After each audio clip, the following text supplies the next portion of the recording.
ఎప్పుడు ఫోన్ లో గేమ్స్ ఏనా అనే మా ఆంటీతో అనిపించుకున్నాము. వర్షం వల్ల ఊర్లో కరెంట్ లేదు, ఫోన్ లో ఛార్జ్ లేదు. అరే పెద్ద సమస్య వచ్చి పడిందే, ఇప్పుడు ఏం చేద్దాం? శ్రీకాంత్ గారు ఈ వెదర్ లో చికెన్ గ్రిల్ చేసుకోవాల్సిందే అనడం మా ఆల్రౌండర్ సుభాష్ సిద్ధం అన్నాడు.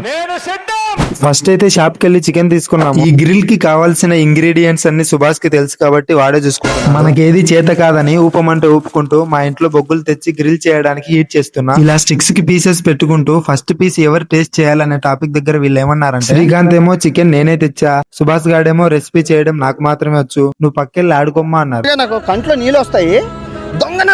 మనం ఊరుకుంటామా? చికెన్ ఏమో షాప్ లో దొరుకుతుంది, రెసిపీ ఏమో యూట్యూబ్ లో దొరుకుతుంది, కానీ బొగ్గులు మా ఇంట్లోనే దొరుకుతాయి అనగానే సైలెంట్ అయిపోయారు. ఏందన్నా గమ్మునుండావా?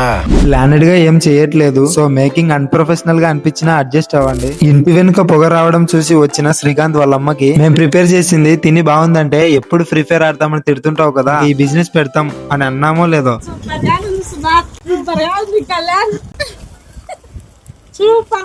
మీకు ఒక విషయం చెప్పాలి, తింటుంటే 5 స్టార్ హోటల్ కంటే తక్కువ కాదు. మేమెందుకు KFC లాంటి బ్రాంచెస్ ఓపెన్ చేయకూడదు? తాగుదాం.